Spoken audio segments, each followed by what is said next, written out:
আসসালামু আলাইকুম সবাইকে। এখন আমি দেখাবো মাছের ডিমের ঝোল ভরা।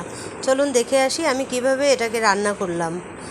প্রথমে আমি একটু মুসুরির ডাল, পোলার চাল ভিজিয়ে ওটাকে বেটে নিয়েছি।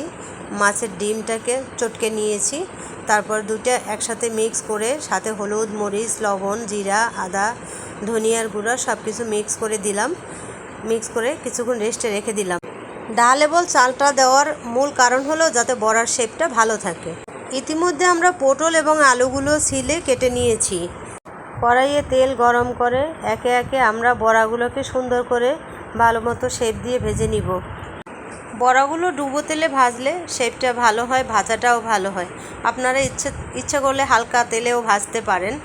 এছাড়া যখন আমি চাল এবং ডালটা দিয়েছি এর কারণ হলো বড়াটা যাতে ছড়াই না যায়।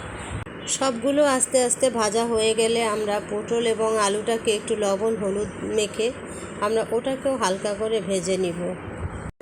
আমরা যেভাবে সব মশলা দিয়ে ম্যারিনেট করে রেখেছিলাম ঠিক সেই একই ধরনের সব মশলা দিয়ে আবার আমরা কষিয়ে নেব। এবং মাছের ডিম রান্না করব তো মাছের তেল দেব না, তা কি হয়, কষাতে কষাতে যখন তেল উঠে যাবে তখন আমরা গরম পানি দেব এবং তার ভিতরে আবার সেই বড়াগুলো, তারপরে পটল আলু সব দিব।